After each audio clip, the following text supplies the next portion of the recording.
দেখছেন ঝটপট সারাদিন, প্রেজেন্টিং বাই এইচপিআর নিউজ। নদিয়ার কল্যাণীতে বাজি কারখানায় ভয়াবহ বিস্ফোরণ, কমপক্ষে 4 জনের মৃত্যু। ছড়িয়ে ছিটিয়ে পড়েছিল আগুনে ঝলসে যাওয়া দেহ। কল্যাণীর রথতলা টালিখোলায় ঘন জনবহুল এলাকায় কিভাবে গড়ে উঠেছিল বাজি কারখানা তা নিয়ে উঠছে প্রশ্ন। ঘটনায় আতঙ্ক ছড়িয়ে পড়েছে কল্যাণীর রথতলায়। বিস্ফোরণ স্থলে এলেন বনগাঁ লোকসভার সংসদ তথা স্থানীয় জাহাজ প্রতিমন্ত্রী শান্তনু ঠাকুর এবং সাথে উপস্থিত ছিলেন একাধিক বিজেপি কর্মকর্তা। এদিন রাজ্য সরকার ও রাজ্যের পুলিশ প্রশাসনকে তীব্র কটাক্ষ করেন শান্তনু ঠাকুর। কাউগাছির শ্যামনগর চণ্ডীতলা চারাবাগান গ্রামের মহিলারা পাপড় বানিয়ে জীবিকা নির্বাহ করছেন। শিল্পাঞ্চলের মন্দা পরিস্থিতিতে আয়ের অক্সিজেন যোগাচ্ছে পাপড় শিল্প। জগদ্দল বিধানসভা কেন্দ্রের কাউগাছি 1 গ্রাম পঞ্চায়েতের শ্যামনগর চণ্ডীতলা চারাবাগান গ্রামের মহিলারা পাপড় বানিয়ে এখনো জীবিকা নির্বাহ করে চলেছে। এখানে মূলত তৈরি হয় মশলা পাপড়। বড় বড় কারবারিদের হাত ধরে চণ্ডীতলা চারাবাগান গ্রামে তৈরি পাপড় পাড়ি দিচ্ছে ভিন রাজ্যে।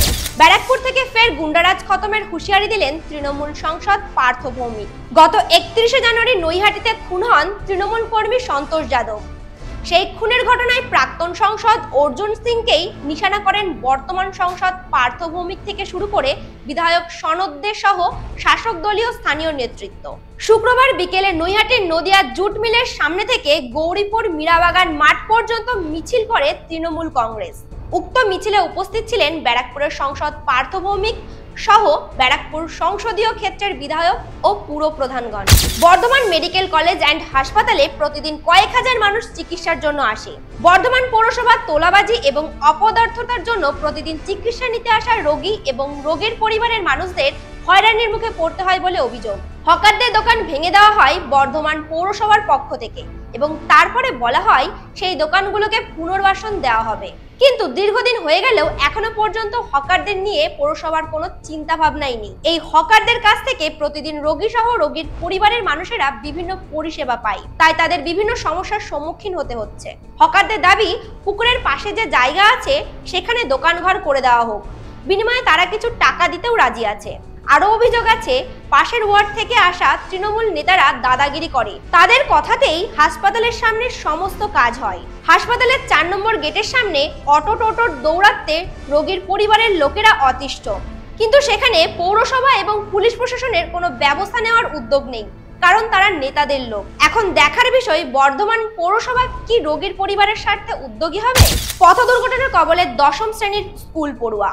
মর্মান্তিক ঘটনা ঘটেছে শনিবার সকাল নাগাদ মুর্শিদাবাদ জেলা ফরাক্কা অর্জুনপুর গ্রাম পঞ্চায়েত এলাকায়। জানা যায় তার বাড়ি ফরাক্কার শিবনগর এলাকায়। প্রতিদিনের মতো টিউশন পড়ে বাড়ি ফেরার পথে রাস্তায় একটি ট্রাকের সাথে দুর্ঘটনা ঘটে অর্জুনপুর হাই স্কুলের 10ম শ্রেণীর ছাত্রী আয়েশা সিদ্দিকার। তারপরেই তাকে গুরুতর জখম অবস্থায় পার্শ্ববর্তী অর্জুনপুর প্রাথমিক স্বাস্থ্য কেন্দ্রে নিয়ে যাওয়া হয়।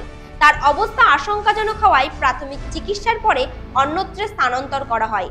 ঘটনার খবর পেয়ে দুর্ঘটনাস্থলে ছুটে আসে ফরাক্কা থানার পুলিশ ও স্থানীয় জেলা পরিষদের সদস্য মহসিনা খাতুনের প্রতিনিধি মাস্টার শহীদুল আলম ও তার দলবল এবং পরিবারের লোকজন। পুলিশ পরিচয় দিয়ে শিক্ষিকার গায়ের গয়না নিয়ে চম্পট দিল দুষ্কৃতীরা। শনিবার সকালে এমন ঘটনার জেরে ব্যাপক চাঞ্চল্য ছড়িয়েছে আলিপুরদুয়ার জেলার বক্সা ফরেস্ট রোড সংলগ্ন মহাকালধাম রোডে। স্থানীয় সূত্রে জানা গিয়েছে, স্কুলে যাবার জন্য রাস্তার পাশে দাঁড়িয়েছিলেন শিক্ষিকা ঝুমা কর। হঠাৎ 2 বাইক আরোহী এসে বলেন, সামনে ছিনতাই চলছে, আপনার গায়ের গয়না খুলে ব্যাগে ঢোকান। তাদের কথা মতো ওই শিক্ষিকা গায়ের গয়না খুলে নিজের ব্যাগে ঢোকানোর পর পুলিশ পরিচয় দেওয়া 2 যুবক শিক্ষিকাকে বলেন, কি ব্যাগে ঢোকালেন একটু দেখি, কারণ আমাদের লিস্ট তৈরি করতে হবে। যেই ওই শিক্ষিকা ব্যাগ থেকে সোনার গয়নাগুলো বার করতে উদ্যোগী হন, সেই সময় ব্যাগটি টেনে নিয়ে দ্রুত গতিতে বাইক নিয়ে চম্পট দেয় পুলিশ পরিচয় দিয়ে আসা 2 দুষ্কৃতী।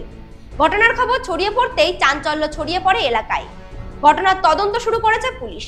চা বাগান না থাকলে কাদের ভোটে এমপি এমএলএ হবেন? নতুন জমি নীতি নিয়ে সোচ্চার ডুয়ার্স। ভিন্ন কাজে চা বাগানের জমি ব্যবহারে 15 থেকে বাড়িয়ে 30%। বিশ্ব বাণিজ্য সম্মেলনে মুখ্যমন্ত্রীর বক্তব্যের পরেই পারদ চড়ছে ডুয়ার্স জুড়ে। 30% চা বাগানের জমি কার্যত কর্পোরেটদের হাতে তুলে দেবার চেষ্টা। বাস্তবিতে হারিয়ে ভিন রাজ্যে পাড়ি দেবে আদিবাসীরা। বদলে যাবে ডেমোগ্রাফি। কাদের ভোটে জিতবেন? ডুয়ার্সের এমপি এমএলএ এদের হুঁশিয়ারি চা শ্রমিক সংগঠনের।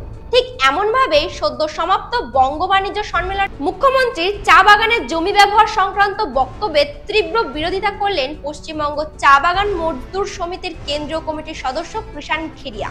উত্তরবঙ্গের জলপাইগুড়ি জেলার ময়নাগুড়ি ব্লকের মাধবডাঙ্গা ১ নং গ্রাম পঞ্চায়েতের এলাকায় মুখ্যমন্ত্রী এডুকেশনাল ট্যুরিজম এর তালিকায় থাকা গুপ্তযুগের স্থাপত্য বটেশ্বর মন্দিরের ঐতিহাসিক পাথরগুলি জেসিবি দিয়ে সরিয়ে ফেলেন কালী মন্দির তৈরির জন্য তাপস বসুনিয়া নামে এক ব্যক্তি। এখানকার ছবি সোশ্যাল মিডিয়ায় ভাইরাল হয়ে যাওয়ার ফলে চাঞ্চল্য ছড়িয়েছে এলাকা সহ সমগ্র রাজ্য জুড়ে।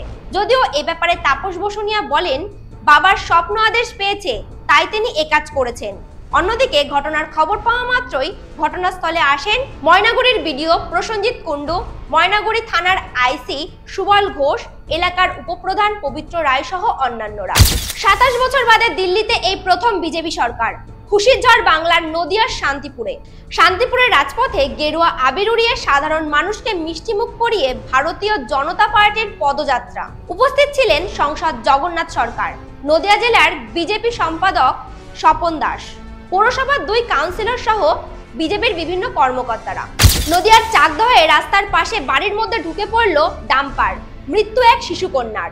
স্কুলে যাবার জন্য তৈরি হচ্ছিল বাচ্চাটি, রাস্তার পাশে বসেই খাচ্ছিল সে। ইতিমধ্যে একটি ডাম্পার এসে গুড়িয়ে দিল।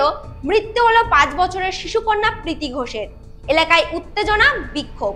সকাল থেকে ট্রাক এবং ডাম্পারের অত্যাচারে ছেলেমেয়েরা ঠিকমতো স্কুলে যেতে পারে না, এমনই অভিযোগ রাউতারি অঞ্চলের এলাকার মানুষের।